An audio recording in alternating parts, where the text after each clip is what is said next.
What are some historical lies that people generally believe? Salieri and Mozart actually got along quite well. If they did have a rivalry, it was merely professional. Salieri didn't promise his chastity to God, or if he did, he didn't follow through because he got married and had kids. Salieri didn't have to manipulate the emperor to earn favors with him. He was a well-respected composer, and one of the richest men in the country at the time.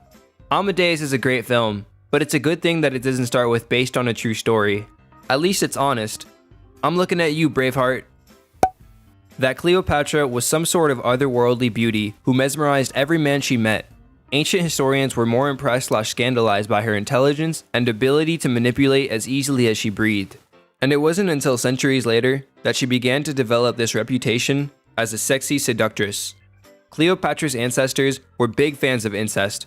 The 16 roles of her great-great-grandparents were filled by just 6 individuals. And members of the Ptolemaic dynasty had a reputation for being odd-looking. Cleopatra reportedly was above average looking compared to others in her family, but according to historians like Plutarch, the general consensus was that her beauty was in itself not altogether incomparable, nor such to strike those who saw her. Also, the Cleopatra was Egyptian. The Ptolemaic dynasty were descendants of Macedonian Greeks.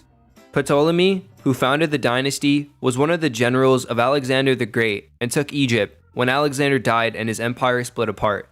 As you indicated, the Ptolemaic dynasty was super into inbreeding to maintain bloodlines. They rarely married outside of their family, and when they did, they brought in Macedonian or Greek nobility to marry. There's some speculation that Cleopatra may have had some Syrian blood from several generations prior, but she was almost entirely Greek. She was the first of the Ptolemaic dynasty to actually learn how to speak Egyptian, which was notable. The family ruled Egypt for almost 3 centuries, and it wasn't until the last in the dynasty that any of them bothered to learn the language. It endeared her to the Egyptian people, and they saw her as one of their own. Ethnically speaking though, she was Greek. That Marie Antoinette proclaimed, "Let them eat cake."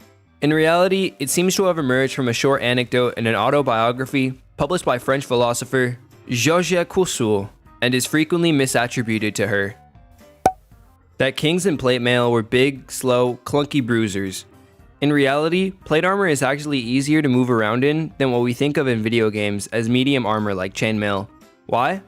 Because it's fitted to the wearer and held on with the complex collections of straps and belts. This distributes the weight evenly across the body, in comparison to chainmail, or samurai yoroi, which often comes up when this is mentioned. This is far more comfortable as the others put weight straight on the arms and shoulders. In a similar vein, padded or cloth armor is often portrayed in video games as the lowest form of protection, but a properly made gambeson of such is actually surprisingly good protection. The layers of tough textile, often stitched so the weave is going in a different direction each layer, actually can really stagger a slashing blow. That when Henry VIII divorced his wife Anne of Cleves because she was ugly, or that he was deceived by a flattering portrait only to be disappointed in real life. When Anne first arrived in England, Henry thought it would be romantic to disguise himself when meeting her for the first time. So when he attempted to kiss her, she had no idea it was the king, so she pulled away stunned and frightened. Henry's ideas of a chivalric first meeting ended in humiliation, so he would have taken an instant dislike to her for damaging his ego. Also, there is no evidence to suggest that Holbein's portrait of Anne was not a true likeness. Holbein's talents continue to be praised throughout Henry's reign. It is more likely that he was trying to cover up his embarrassment after the disastrous first meeting, by stating that she was not what he expected, or that he was convinced she wasn't a virgin. NASA spent millions on developing a pen for space. The Russians used a pencil, suggesting NASA isn't very intelligent. They were perfectly correct to make a pen for space. A pencil would have released loads of tiny graphite particles during use, which would float around and interfere with electronics. That the Roman Empire fell in 467 AD, and then it was the Dark Ages. In reality, a peasant living through 467 probably wouldn't have realized they were living through the end of one age, and the start of another. The beginnings of feudalism had already started back during Diocletian's reign. Barbarian warbands and barbarian Roman troops have been a fact of life for generations. The barbarian king who deposed Augustulus still considered himself a rightful presentation of the empire, etc. In some ways, the fall of Rome was sudden and traumatic. The population of Rome itself absolutely cratered in the 400s, after all. but it was really more of a gradual, centuries-long transition than a fall. That Iceland was named Iceland by the Vikings to try to trick colonists into not colonizing, when in fact, the reason is that the first people landed on Iceland, it was winter, and the Vikings that named it saw a lot of ice and prominently named it as such. Nero probably did not fiddle while Rome burned. This is just one of many rumors that Tacitus and other Roman historians list as circulating at the time of the Great Roman Fire. Nero wasn't even at Rome at the time. He was at a private estate on the coast. He may have performed for an audience there, but he certainly didn't even know that Rome was on fire until several days later. News spread a lot slower in those days. After Nero knew that Rome was on fire, he set out immediately to Rome and put together a fire brigade to save people and property. He then paid millions of sesterces out of his own pocket to rebuild much of the city. However, people wanted a scapegoat for the fires. This fell on two groups, Nero and the people close to him, and ethnic minorities, especially Christians. So rumors circulated that Nero set the fire intentionally, that he sang while Rome burned, etc. Nero responded to this by supporting and spreading rumors that Christians were the cause of the fire, and apparently killed and tortured many. Gillette invented the idea of women shaving their pits and legs, and no one removed body hair before then. Yet they never acknowledged things like sugaring, waxing, plucking, and threading that goes back hundreds of years. Hair removal goes all the way back to our caveman days. Our ancestors of all genders removed body, facial, and even head hair during warmer months, using sharpened stones and shells pitched from trees to rip it out at the roots, or rubbing it off with pumice stones or handfuls of sand. This prevented parasite infestations and skin infections. In the Renaissance, European women plucked their eyebrow and hair along the forehead to make their foreheads appear bigger so people would think they had larger brains, and therefore were smarter. Victorians wanted to be as pure as marble statues, which meant removing all body hair. So yes, all genders of middle and upper class Victorians went full Brazilian. So all Gillette did was make it easier to remove your body hair. They didn't invent it. Ooh, I've got one. So we all know World War II and the Battle of Bulge. If you know that, you gotta know the Siege of Bastogne, when the 101st Airborne were surrounded by the German troops. During the siege, the German commander requested a surrender from General Anthony MacLeod of the besieged Americans, and he supposedly gave a fairly witty and comical first reply. Nuts. Well, that wasn't his first response. This is a sanitized retelling. General MacLeod's first response was tell the German commander to go fuck himself. There's just something special about generals telling each other to go fuck themselves. That Viking helmets had horns on them. Like what the fuck? Who the hell would think it was a good idea to place two objects that are easy to grab on your protective gear? It's like asking to get necked or stabbed. Hitler didn't become a monster because he was kicked out of art school. He was a neckbeard bouncing around Vienna, filling his head with all sorts of bullshit philosophy, and well on his way to becoming a monster. When someone suggested that he looked into an art and architect program at some school, he made a half-assed application, which was denied, and he continued to sell little paintings to get by while he read all his crazy books. He trumped up the kicked out of art school story in Mein Kampf. People today live twice as long, on average, as people half a century ago. It was 33 in the Middle Ages, and over 65 today. While technically true, it's not because people live twice as long. It's because less infants die. Without all the zeros factored in, the average has risen, even though people live roughly the same amount of time. Factor out infant mortality and the increase in relative minor, more like 60 versus 65. Napoleon Bonaparte was short. He wasn't exactly. He was reported to be slightly over 5'2" by 3 different French peers when asked.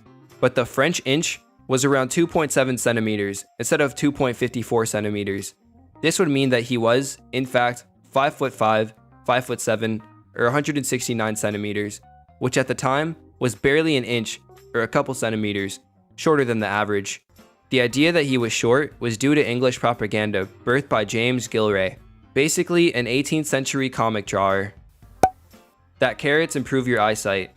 Back in World War II, the British got hands on radar technology, allowing them to see enemy planes further ahead and air raiding sooner, also helping them get those planes out of the air.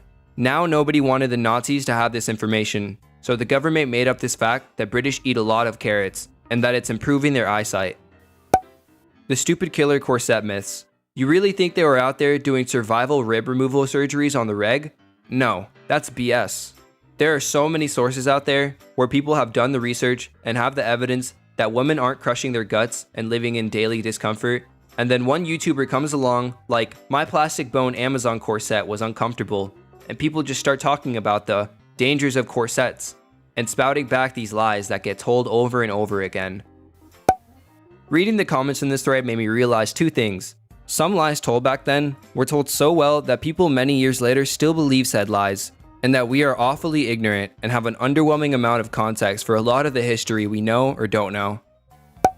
That Anne Boleyn had 6 fingers. She would have never been a lady in waiting to Catherine of Aragon, or even a mistress to Henry if she did, as it was considered an imperfection. Most of it was made up after she was executed.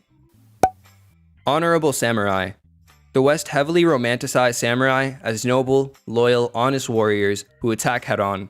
That's all Western exaggerations. In reality, samurais were just paid killers who served whoever paid them the best, or just went with whoever they thought could get them the most wealth/power. Even some History Channel documentaries play into these cliches and exaggerations of who samurai were. They were huge backstabbers and were also extremely pragmatic, which is why they actually absolutely loved guns when they arrived in the mid-1500s.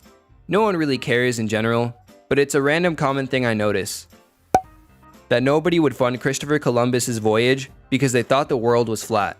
In 1492, people had known that the Earth was round for quite some time, and we actually had a very accurate estimate of how big it was. In fact, there's some evidence that the reluctance to fund Columbus's voyage was because that most assumed you couldn't get to India by going west, because given the estimate of the Earth's size, there was probably a landmass in the way. That corsets were uncomfortable for women, and they moved organs and made women faint. Women wore corsets for hundreds of years. They were the precursor to the bra. They were for support. They were not solidly boned. They were actually quite flexible. All women wore them. High ladies of society, working women, old women, young women.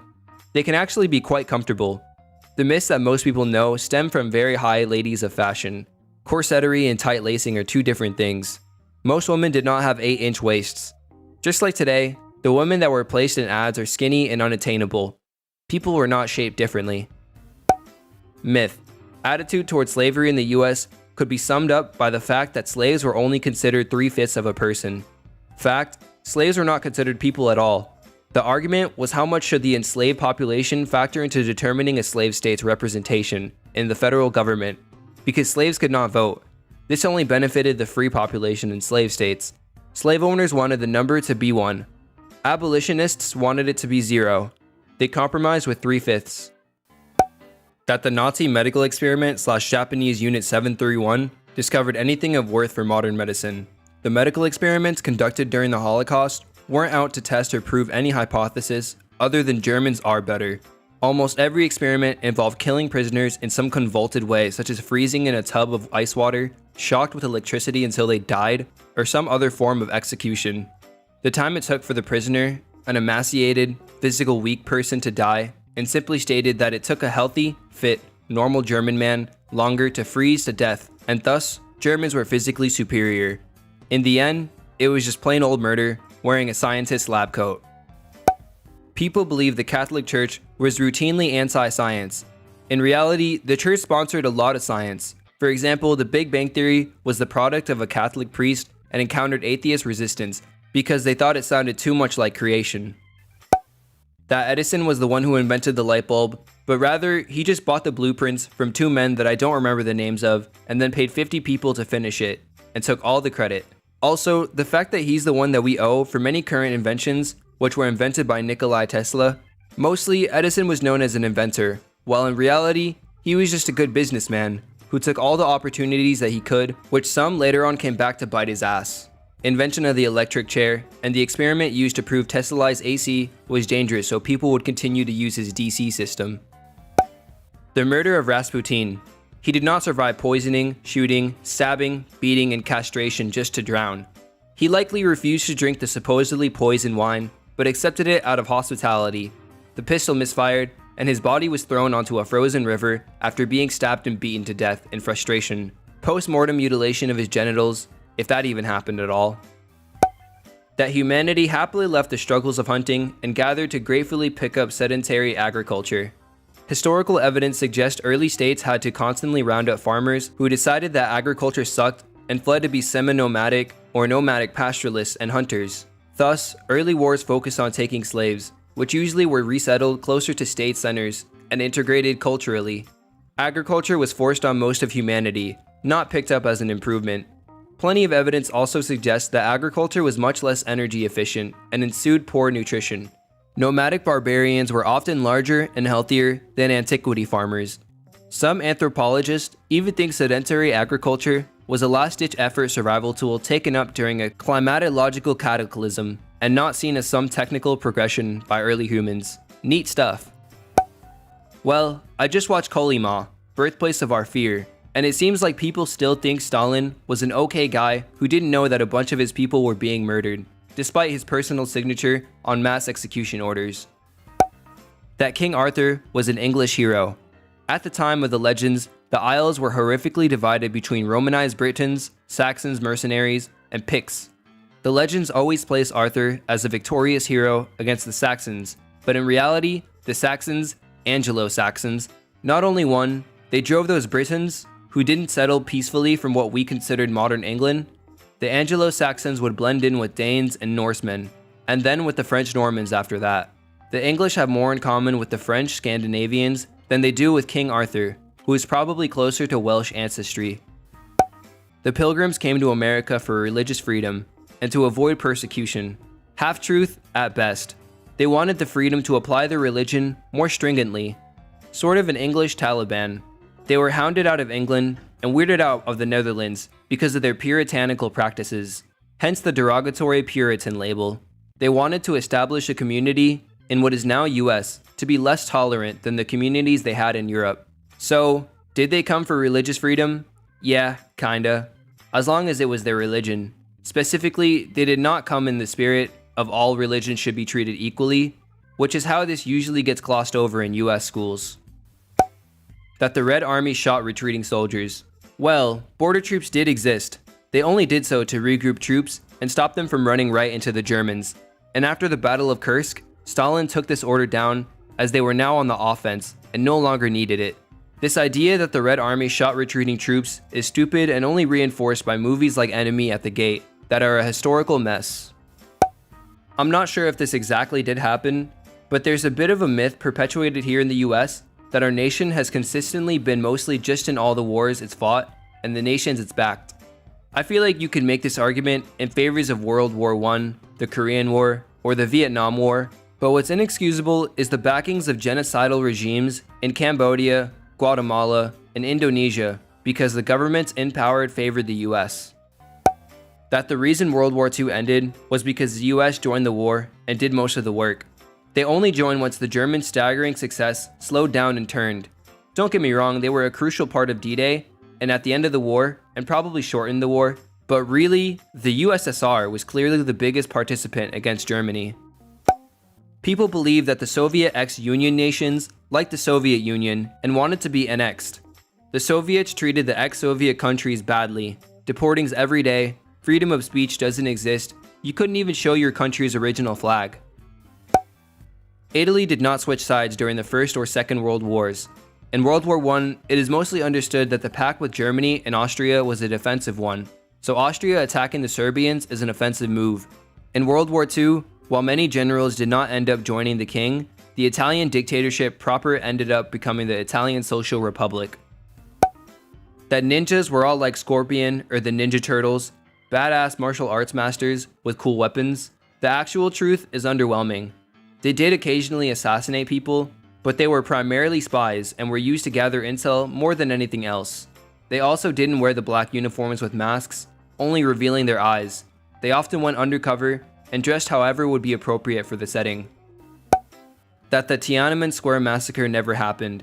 I studied in China and my teacher there gave me this watered down, oversimplified story of what they were told as youngsters. You can't even find that section on Wikipedia when in China. Censorship is real. I still hear that a lot of people believe that pyramids were built by slaves. They were not. They were paid workers. They even had benefits like bonuses and healthcare, and the most skilled workers were allowed days off. In ancient Egypt, they had 4 categories that all careers fell into which are manual work, administration, priesthood, military service. That Welsh people used to shag sheep. The truth is that bestiality carried a lighter sentence than sheep rustling, so people would say they were shagging a sheep if they were caught stealing. The English have taken the mick for years, but we were over here like, yeah, who's laughing now, one-hand Jack? Christopher Columbus made contact with and made possible the colonization of the Americans. The Caribbean, Central, and South America sailed the Atlantic 4 times. His tales and accomplishments are legendary, and he was a great man. He also conducted genocide and almost completely wiped out an entire civilization, was a child sex trafficker on kids as young as 9, cut the heads off Indian slaves out of laziness instead of untying them, was a massive slave trader, forced slavery for gold mining offering death as the alternative. He was a great explorer, and a raping, murdering, sex and slave trafficking tyrant. The old world was more civilized than the new world.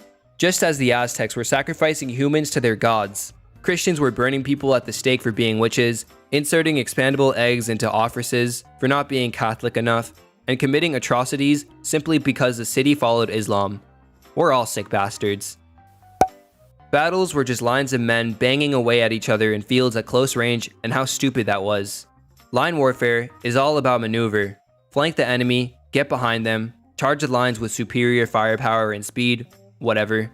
Beyond that, campaigns are made up of strategic political and military objectives, like occupying cities or disrupting supply lines. Battles are not just lines in a field. Guerrilla warfare works against traditional line warfare to an extent, but not enough to decisively defeat the enemy and win the war. The Continental Army didn't defeat the idiotic British by fighting like Indians, they beat them at their own game. Sure, they harassed the British coming back from Lexington and Concord, but they didn't defeat them until Monmouth and Saratoga, fighting in line warfare. People in medieval times didn't know how to read or write. No, the reality was much worse.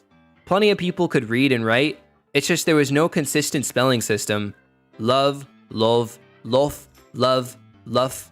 Any word could be spelled in any way, as most European low-class people were taught the Latin alphabet and just sounded out words to spell them. Then we invented the concept of maybe we should all spell words the same way. Columbus discovered America. Counterpoint, because almost no one believes the Columbus discovered America thing anymore. The myth that's taken its place that Columbus was an absolute unimportant historical figure. Columbus opened the door for the Columbian Exchange, which is probably one of the most defining events in all of human history. Not just the Americas and Europe, it also would greatly impact Africa, Asia, and eventually Pacifica. Also, I'm not saying the Columbian Exchange was all sunshine and rainbows, absolutely not, but it was a major impact for the entire world. The American Civil War was over states' rights. A Supreme Court ruling nullified the Missouri Compromise, and Southern states feared the abolitionists were going to force the issue on slavery. The only way to prevent this was to no longer be a part of the USA and remove all Federalist persons, including soldiers, off Confederate state grounds. Lol. Was just having an argument with someone on another post about whether or not the Red Sea crossing was real or not, and I referenced the chariots at the bottom of the sea. Totally not a thing.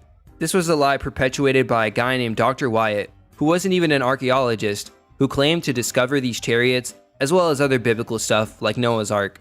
One World News Daily report ran the story. However, WNDR is a renowned satire site, but I guess nobody had the time to realize this. Safe to say, this was a very interesting and eye-opening experience for me in seeing how many offhanded comments I take to be legitimately truth. Yikes. That England colonized Australia legally. I'm an Australian studying law, and our textbooks pretty much say, yeah, they lied, but it's our country now, so what are you gonna do? The problem being that we obviously can't state that it was complete illegal bullshit without suspending our entire system of government/law, so the entire country acknowledges that it was a legal fiction created by the English to legally claim land that was not rightfully theirs, and we go about our day. The cause of the American Civil War was complicated, and there were many reasons for it. As a kid in the 90s, we all felt so smart parroting this lie. It was even in an episode of The Simpsons, or that there were good people on both sides. Many of the things cited here among the massive number of woozles, or facts by citation, that came out of the 1800s. Essentially, these are things that folks cite repeatedly over the years, uncritically, where the very first attestation in the citation chain was unsourced.